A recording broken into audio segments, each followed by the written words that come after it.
Dans les chroniques les plus anciennes, là où l'encre se mêle au tremblement du scribe et la mémoire du peuple se confond avec ses cauchemars, surgit une question aussi vieille que la violence elle-même. Quel genre d'esprit, quel genre de pouvoir, quel genre de monde a pu concevoir des instruments destinés non seulement à punir un corps coupable, mais à soumettre une âme entière en lui arrachant la volonté, la fierté et même le silence? Dans les couloirs sombres des châteaux, des cachots et des chambres d'interrogatoire, où la lumière des torches effleurait à peine les murs de pierre, naquirent des artefacts dont la simple présence pouvait briser la détermination de l'homme le plus courageux. Certains de ces instruments sont aujourd'hui rappelés comme des légendes exagérées, d'autres comme des témoignages fidèles de la discipline, de la peur et de l'obéissance sur lesquels fut édifié l'ordre médiéval. Mais tous, même ceux que l'histoire considère comme des mythes, partagent un trait inquiétant. Ils révèlent la vérité profonde d'une époque où la justice n'était pas un idéal abstrait, mais une machinerie implacable qui exigeait la douleur pour maintenir la stabilité du royaume. Dans ce récit, nous ne parlerons pas de simples outils, nous parlerons de symboles, de cercueils de fer qui ne permettaient même pas le repos, mais l'agonie consciente, de cadres de bois capables d'étirer le corps jusqu'à ce que les os implorent clémence, de pics et de pointes qui transformaient la dignité en un poids insupportable, de roues qui tournaient non pour avancer, mais pour déchiqueter.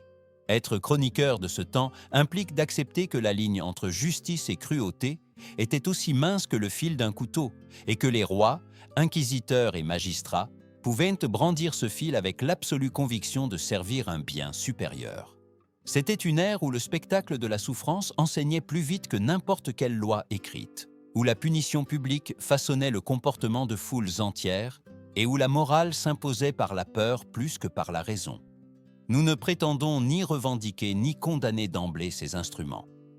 Nous cherchons à comprendre comment ils sont apparus, pourquoi ils ont été utilisés et ce qu'ils révèlent sur la nature humaine lorsqu'elle est confrontée à la menace de tout perdre.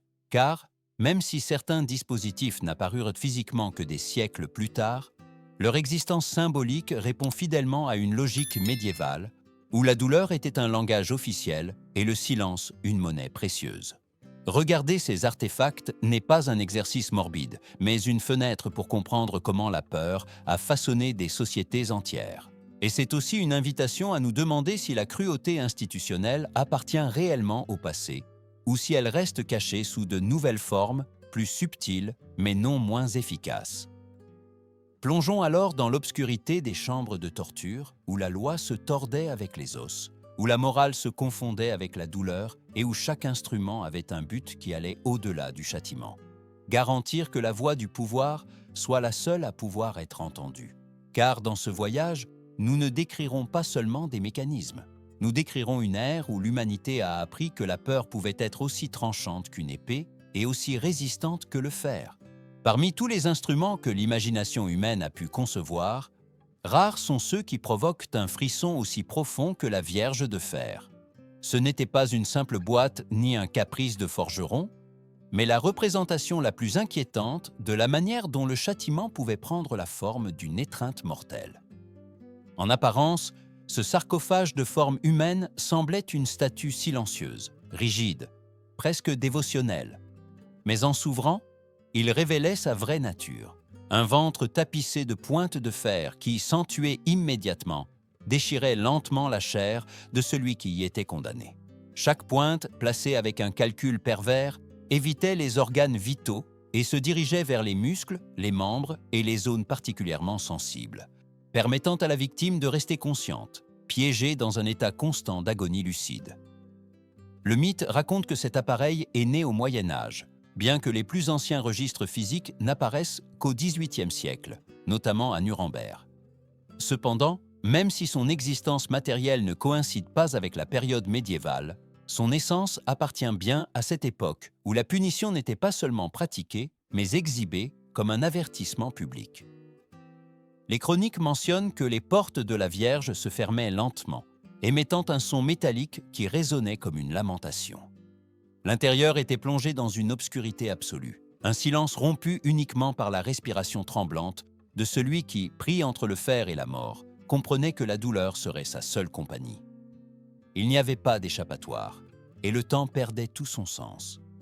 Là-dedans, chaque pensée devenait lourde. Chaque battement un rappel cruel que le tourment avait été conçu, non pour finir, mais pour se prolonger. La version la plus infâme de cet artefact, conservé pendant des siècles à Nuremberg, fut attribuée à l'esprit disciplinaire de l'époque, qui trouvait dans la souffrance un moyen de modeler la conduite du peuple. Et même si certains historiens modernes suggèrent que cette Vierge a pu être une recréation tardive, inspirée de méthodes de châtiment antérieures, cela ne diminue en rien la vérité morale qu'elle incarne. Car dans la mentalité médiévale, la douleur était un langage, un instrument qui éduquait, corrigeait et soumettait. Peu importait si la Vierge existait telle qu'elle ou si elle était une métaphore renforcée par la peur. L'essentiel était le message qu'elle représentait. Le pouvoir pouvait vous entourer d'une étreinte immobile et transformer votre corps en la page où votre pénitence était écrite. La nature de son châtiment n'était ni rapide ni explosive, mais lente, méthodique et psychologiquement dévastatrice. Le condamné n'était pas poussé avec violence à l'intérieur. Il était placé en position droite, comme si l'acier l'obligeait à maintenir une dignité qu'il ne possédait plus. En se fermant les portes, les pointes entraient en contact avec la peau, non pour la perforer profondément, mais pour rappeler aux prisonniers que chaque mouvement pouvait aggraver la blessure. La torture était un équilibre impossible entre rester immobile ou subir une douleur encore plus déchirante. Fréquemment, l'objectif n'était pas la mort, mais la confession, le repentir ou la soumission totale. Le tourment, comme tant de fois à cette période, était un outil pour arracher des vérités qui n'avaient peut-être jamais existé. L'écrivain Johann Philipp Siebenkees, au XVIIIe siècle, a décrit la Vierge avec une précision qui, encore aujourd'hui, donne des frissons.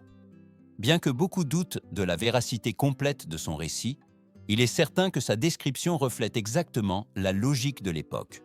Causer la peur était aussi important que punir.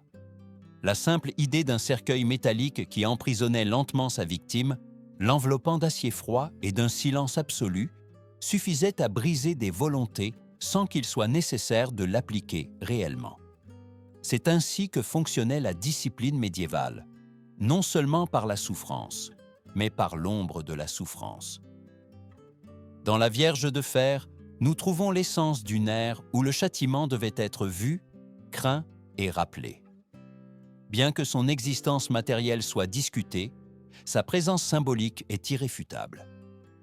Elle fut, et reste, un rappel que la lumière de la justice peut s'obscurcir lorsqu'elle se mêle au désir de contrôle absolu. Et dans cette obscurité, l'humanité apprend que la peur peut être plus puissante que n'importe quelle épée.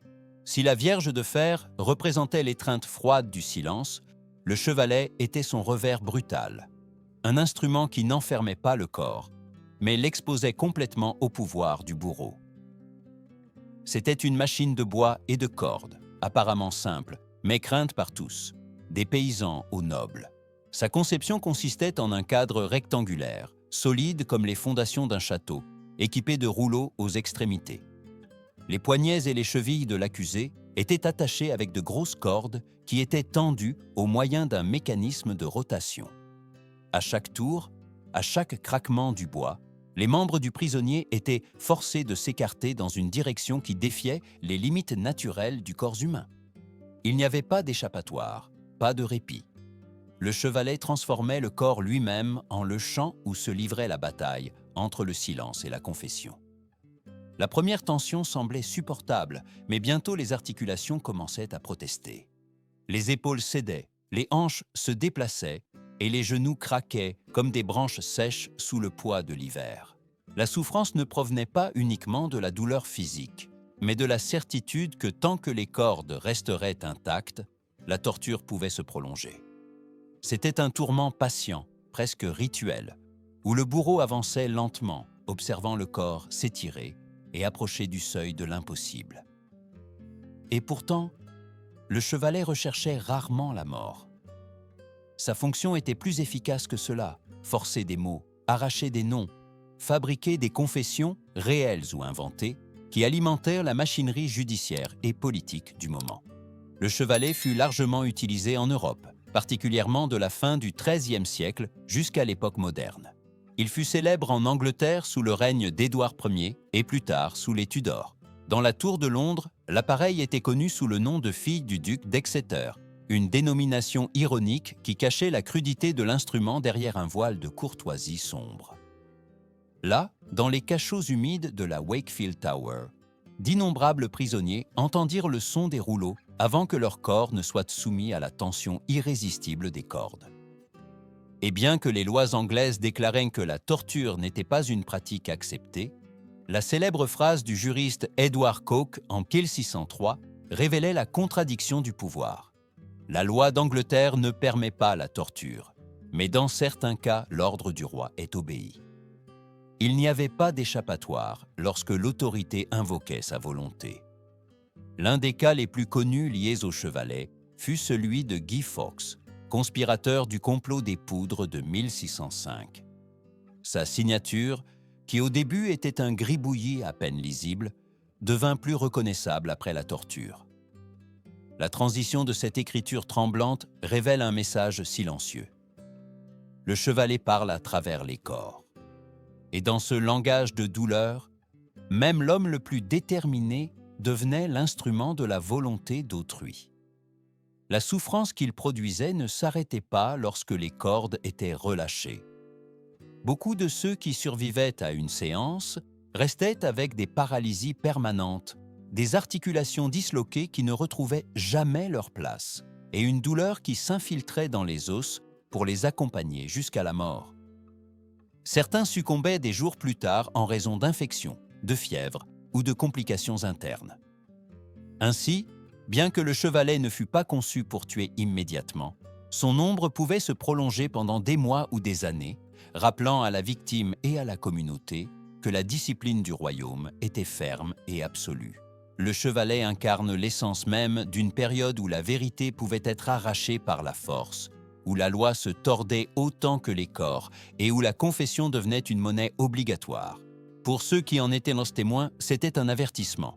Pour ceux qui en souffraient, une descente dans un abîme où la seule issue était de briser le silence ou de se briser soi-même.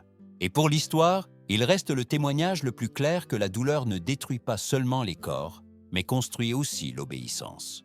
Si le chevalet forçait le corps à parler par la tension insupportable de ses membres, le berceau de Judas imposait un tourment complètement différent, un tourment qui ne cherchait ni la rupture des os, ni l'expansion du corps entier, mais la dégradation lente, intime et profondément humiliante.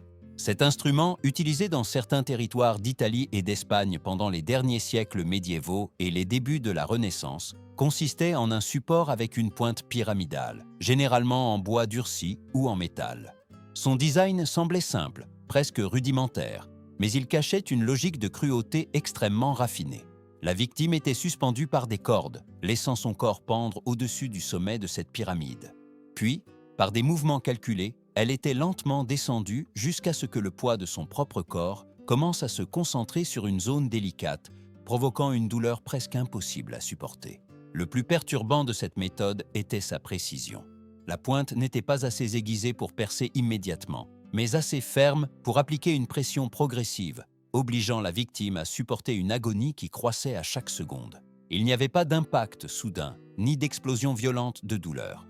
C'était une chute contrôlée, millimétrique, une descente vers une torture qui semblait ne jamais finir. Le corps suspendu trouvait impossible de trouver un soulagement, car tout mouvement ou tentative de changer de position ne faisait qu'augmenter la pression sur le point de contact. La respiration accélérée, le tremblement des jambes et la sueur qui coulait dans le dos étaient les témoins silencieux que la résistance humaine avait des limites bien plus étroites que ce que l'esprit pouvait imaginer. À la différence d'autres instruments de supplice, le berceau de Judas ajoutait un élément d'humiliation qui dépassait même la douleur physique. La victime était déshabillée, exposée au regard du bourreau et, parfois, du public. La nudité n'était pas un détail accidentel, mais une partie essentielle du châtiment. Le tourment ne s'adressait pas uniquement au corps, mais à la dignité, à l'identité même de la personne. Dans une société où l'honneur avait un poids aussi grand que la vie, se voir réduit à un objet suspendu sur un instrument infâme équivalait à une mort morale avant même la mort physique. Bien que les registres historiques concernant cette méthode ne soient pas aussi abondants que ceux du chevalet ou de la roue, il existe des références claires à son utilisation lors des interrogatoires inquisitoriaux. Elle était particulièrement utile lorsque l'on cherchait à briser des personnes accusées d'hérésie, de blasphème ou de pratiques considérées comme déviantes. Et bien que de nombreux inquisiteurs n'aient pas laissé de description détaillée de l'appareil, des manuels comme le Malleus Maleficarum révèlent la mentalité qui sous-tendait ces pratiques. Dans ces pages, le tourment était défendu comme un moyen légitime d'obtenir des confessions lorsque l'accusé se montrait obstiné ou lorsque les preuves étaient considérables. Le berceau, avec son équilibre parfait entre douleur constante et humiliation publique, était idéal à cet effet. La mort n'était pas toujours immédiate, mais pas non plus improbable. Prolonger le tourment pendant des heures ou des jours pouvait entraîner des infections, des déchirures internes ou un effondrement physique. Malgré tout, l'intention du châtiment était rarement de mettre fin à la vie de la victime, mais de briser son esprit. C'était la véritable fonction du berceau, transformer la résistance en reddition, la parole en supplique, l'obstination en obéissance. Le silence qui entourait l'instrument n'était pas fortuit, c'était un avertissement, un rappel qu'à cette époque, il ne suffisait pas d'obéir aux lois, mais aussi de le prouver par la souffrance si l'autorité l'exigeait. Dans la mémoire collective, le berceau de Judas demeure l'un des exemples les plus clairs de la manière dont la douleur pouvait être utilisée, non seulement pour punir, mais aussi pour soumettre et humilier. Ses bords, sa forme pyramidale et l'image d'un corps suspendu au-dessus d'elle résument l'essence d'une ère où la justice cherchait à contrôler non seulement les actes, mais l'âme même de ceux qui osèrent la défier. En observant son design, nous comprenons que les bourreaux ne connaissaient pas seulement l'anatomie du corps, mais aussi la fragilité de l'esprit. Si le berceau de Judas soumettait le corps par une pression lente et l'humiliation publique, la poire d'angoisse représentait un type de tourment encore plus intime et perturbant. Un tourment qui ne cherchait pas à dominer la chair de l'extérieur, mais à la déchirer de son intérieur le plus vulnérable. Cet instrument, connu dans certains récits sous le nom de poire de l'angoisse ou poire de torture, consistait en un mécanisme métallique divisé en pétales articulés autour d'une vis centrale. À première vue, il pouvait sembler un objet étrange, presque ornemental, mais la fonction qu'il remplissait était aussi précise que cruelle. Il était introduit dans la bouche ou dans d'autres cavités du corps selon l'accusation, et par des tours de la vis, les pétales s'étendaient lentement, étirant les tissus et les membranes jusqu'à des limites impossibles à imaginer. Le plus fascinant et terrifiant de cet appareil était sa conception calculée. Il ne s'agissait pas d'un instrument qui cherchait à perforer ou à couper, mais d'un qui jouait avec la résistance naturelle du corps humain, l'obligeant à céder de l'intérieur vers l'extérieur. Dans la bouche, il pouvait disloquer les mâchoires, fracturer des os, déchirer des muscles et transformer l'acte de respirer en une tâche désespérée. Dans d'autres régions du corps, l'expansion pouvait provoquer des hémorragies internes, des dommages irréversibles et des déchirures qui laissaient le condamné dans un état d'agonie permanente. Chaque tour du mécanisme était comme une sentence additionnelle, une progression lente et inéluctable vers une douleur qui n'avait pas d'autre moyen de s'exprimer que dans un silence forcé, chargé de souffrance. Son usage, bien qu'enveloppé d'un halo de mystère en raison de la rareté des documents, est mentionné en relation avec certains processus inquisitoriaux durant les derniers siècles médiévaux et les débuts de la Renaissance. En particulier, il fut lié à la répression des blasphémateurs, des hérétiques et des personnes accusées de délits considérés comme graves pour la morale de l'époque. La punition s'adaptait aux prétendus péchés. Ceux qui avaient blasphémé pouvaient recevoir la poire dans la bouche, comme si le tourment cherchait à purifier par la douleur ce qui avait été contaminé par des maux interdits. Ceux qui étaient accusés d'autres fautes étaient punis selon la région du corps qui symbolisait leur transgression. Ainsi, la justice médiévale transformait l'anatomie humaine en une carte morale où chaque zone pouvait être utilisée pour imposer une leçon prétendument divine. Bien que certains historiens modernes soutiennent que la poire d'angoisse fut peut-être utilisée moins fréquemment que ce que les récits sensationnalistes ne le laissent croire, sa simple existence, reproduite dans les musées et les anciennes collections d'instruments de torture, suffit à comprendre l'esprit de l'époque. Il n'était pas indispensable que chaque appareil soit employé dans de multiples interrogatoires pour que sa réputation façonne le comportement du peuple. La peur était aussi efficace que l'usage réel de l'instrument. et dans une société où la confession était considérée comme une condition indispensable au salut de l'âme. L'expansion lente et silencieuse de ces pétales métalliques servait de rappel que la douleur pouvait être invoquée à volonté par les autorités si l'obéissance n'était pas absolue. Mais au-delà de son usage pratique, la poire d'angoisse révèle une vérité inquiétante sur la psychologie du châtiment médiéval. Elle représente l'idée que le corps pouvait être envahi, manipulé et brisé depuis des zones invisibles, que le tourment pouvait surgir de l'intérieur, sans effusion de sang et sans laisser de marques visibles immédiates, mais laissant l'esprit complètement dévasté. En ce sens, la poire incarnait un type de violence qui n'avait pas besoin de spectacle public. Sa cruauté résidait précisément dans l'intimité de la douleur. La victime restait piégée dans un tourment silencieux que personne ne pouvait voir entièrement. Une souffrance qui semblait se multiplier en ne trouvant aucun témoin extérieur capable de la partager. Pour la mentalité médiévale, où la pureté et la transgression se mesuraient par des symboles et des actes, la poire d'angoisse agissait comme une allégorie physique du péché. Elle s'étendait comme s'étendaient les culpabilités invisibles, détruisant de l'intérieur ce qui avait été corrompu. Et ainsi, chaque victime devenait un exemple vivant que l'autorité pouvait non seulement punir des actes, mais pénétrer dans l'intimité même de l'individu, le désarmant physiquement et moralement. En observant cet artefact, nous comprenons que ce n'était pas uniquement un instrument de douleur, mais un rappel terrifiant de la manière dont le pouvoir pouvait envahir même les espaces les plus cachés de la vie humaine. Parmi tous les instruments qui sont nés de l'imagination humaine pour imposer l'obéissance, rares sont ceux qui ont atteint la brutalité ritualisée de la roue de démembrement. Ce n'était pas un outil caché dans des cachots ni un appareil réservé aux interrogatoires secrets. La roue était une scène, un théâtre macabre, où la justice se transformait en spectacle public et où la souffrance devenait une leçon morale pour la foule. Sa structure pouvait varier selon les régions, mais son but était resté immuable pendant des siècles, briser le corps d'un condamné, os par os, pendant que la communauté observait. Au centre de la procédure, il n'y avait pas seulement un bourreau et une victime, il y avait un peuple entier témoin du châtiment, une audience qui devait apprendre du tourment d'autrui ce que signifiait défier l'ordre établi. La méthode était aussi ancienne qu'impitoyable.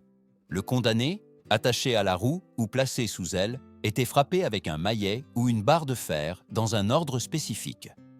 La technique ne recherchait pas une mort rapide, mais la destruction progressive du corps.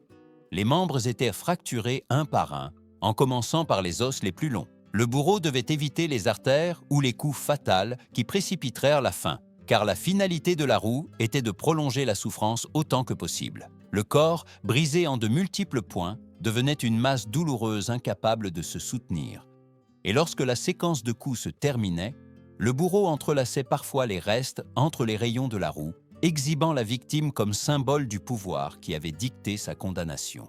Une fois élevée sur un poteau, la roue restait exposée à la vue de tous pendant des jours, voire des semaines, permettant au vent, aux animaux et au temps de compléter le châtiment initié par le bourreau.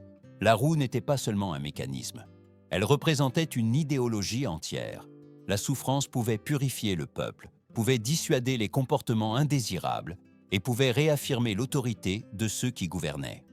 Tant dans les territoires du Saint-Empire romain germanique que dans certaines régions de France, cette méthode était considérée comme une partie légitime de l'ordre judiciaire, et sa légalité était aussi fermement établie que les pierres des châteaux.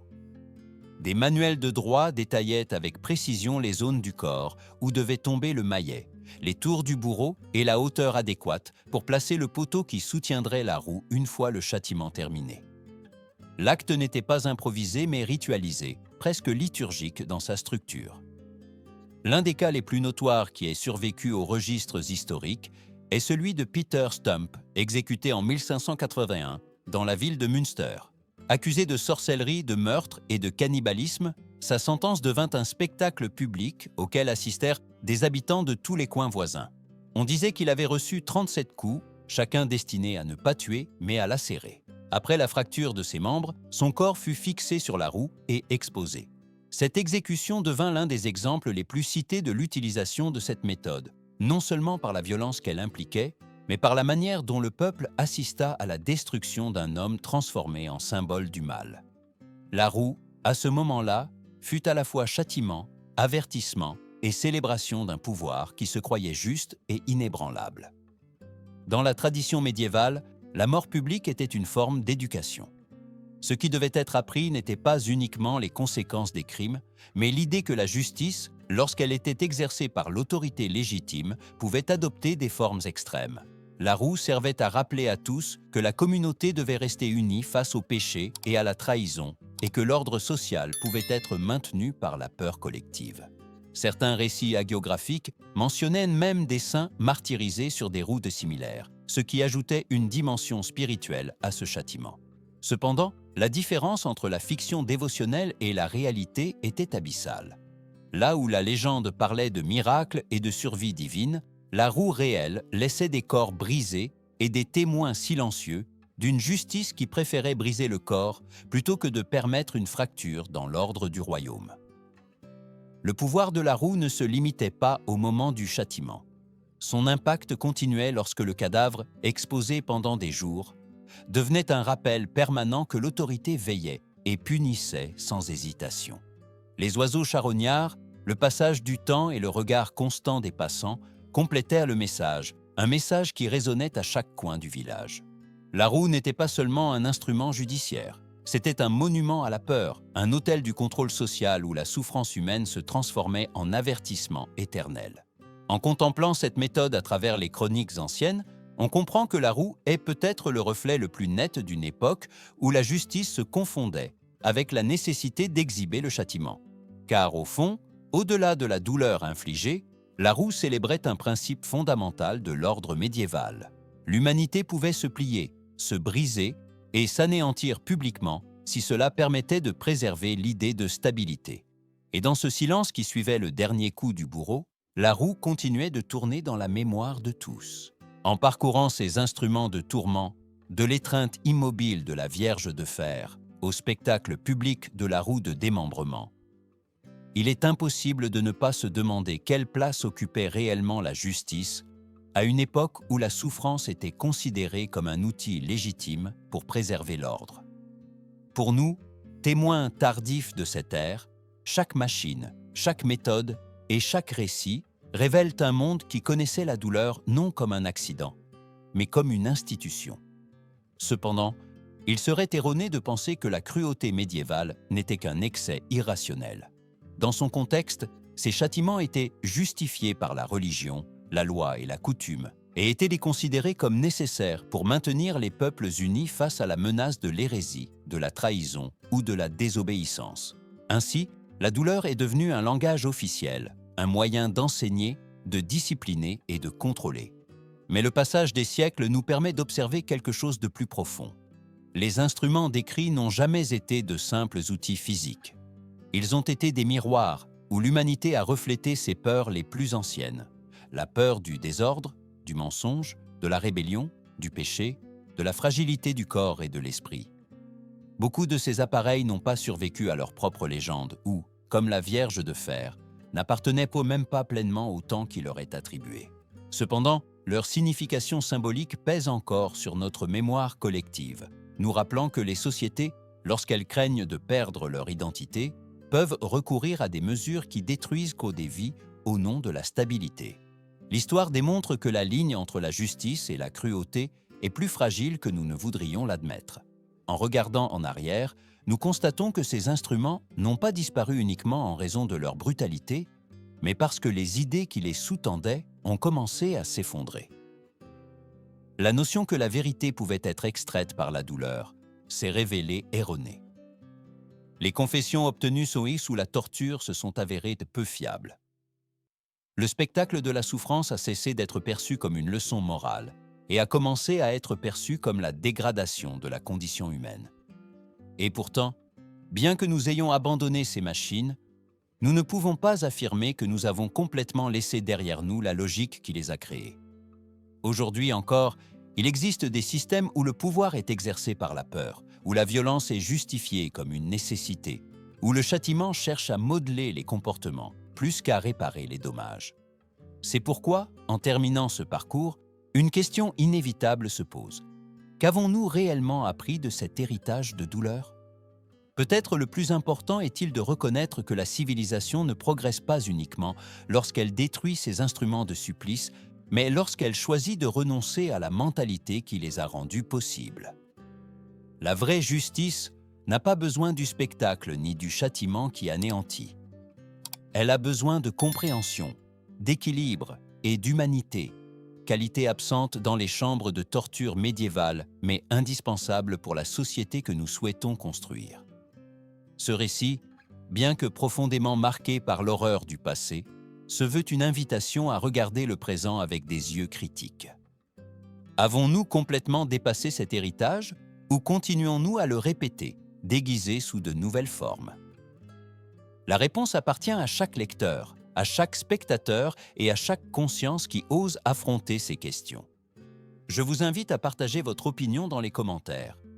Que vous révèlent ces instruments sur la nature du pouvoir, sur la violence légitimée et sur l'injustice qui peut se cacher derrière la loi? Croyez-vous qu'une société puisse être considérée comme juste si elle a un jour utilisé la peur comme fondement de son ordre? Votre voix est essentielle. Ce débat n'appartient pas seulement au passé, mais aussi au monde que nous construisons aujourd'hui.